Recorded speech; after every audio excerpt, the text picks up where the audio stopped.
అందరికీ నమస్తే.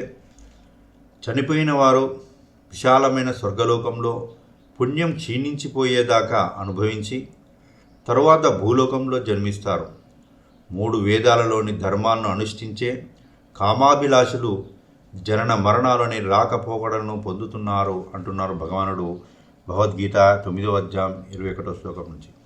తేతం భుక్త్వా స్వర్గలోకం విశాలం క్షీణే పుణ్యే మర్త్యలోకం విశంతి ఏవం త్రయీ ధర్మమను ప్రపన్నాం గతాగతం కామకామా లభంతే. విశాలమైనట్టి స్వర్గలోకం అని చెప్తున్నారు వేదవ్యాసుల వారు. అక్కడ ఆ విశాలమైన స్వర్గలోకంలో భూలోకంలో చేసుకున్న పుణ్యం పూర్తయ్యేదాకా అనుభవించి మళ్ళీ తిరిగి ఈ లోకానికి వస్తాం. అయితే చనిపోయిన వెంటనే తిరిగి రాము. యాత్రలకు తీసుకెళ్లిన డబ్బులు ఖర్చు అయిపోయిన తర్వాత ఇంటికి తిరిగి వచ్చినట్టు చేసుకున్న పుణ్యం కాస్త స్వర్గలోకంలో ఖర్చు పెట్టేసుకున్న తర్వాత అప్పుడు తిరిగి ఈ భూలోకంలో జన్మిస్తాం. ఎన్నో లోకాలు ఉన్నాయి. భువర్లోకాలు, సువర్లోకాలు, జనలోకాలు, మహాలోకాలు, తపోలోకాలు, సత్యలోకాలు, ఎన్నెన్నో లోకాలు. దేనికోసం ఈ భూలోకంలో మళ్ళీ జన్మలు తీసుకుంటున్నాం? అనేక రకాల ధర్మాలు ఉన్నాయి. శరీర ధర్మం, సంఘ ధర్మం, ఆత్మధర్మం అనే త్రివిధ ధర్మాలు ఉన్నాయి. భౌతిక శరీరం కోసం నిర్వర్తించవలసిన కార్యక్రమాలు ఉంటాయి. ఇవి శరీర ధర్మం క్రిందికి వస్తాయి.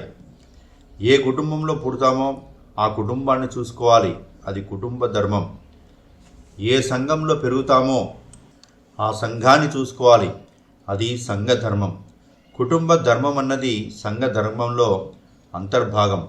అయితే ఆత్మ గురించి తెలుసుకోలేదు కనుక, ఆత్మ జ్ఞానం పొందలేదు కనుక మళ్ళీ మళ్ళీ జన్మించాల్సి వస్తుంది.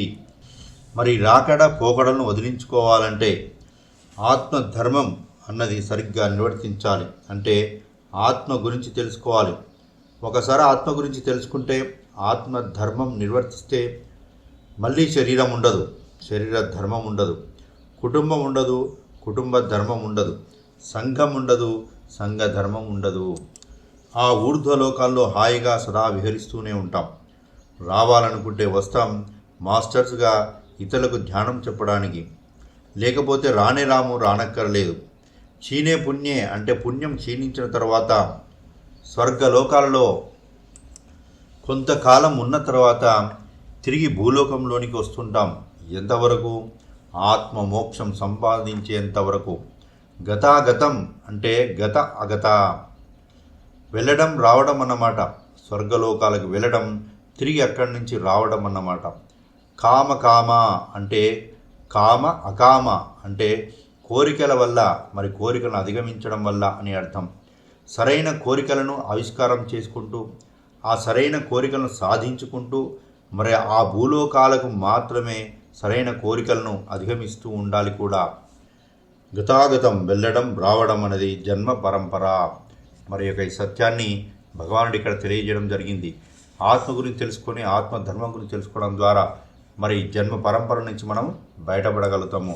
మరి ఇంత గొప్ప జ్ఞానాన్ని ఇచ్చిన శ్రీకృష్ణ పరమాత్మకి, వేద వ్యాసుల వారికి, గణపతి భగవానుడికి, ఈ వివరణకు మూలమైన అర్జునుల వారికి, మరి ఈ వివరణ ఇచ్చిన బ్రహ్మర్షి పత్రిజీకి, గురువులకి, గురు పరంపరకి అందరికీ నమస్కరిస్తూ థ్యాంక్ యూ.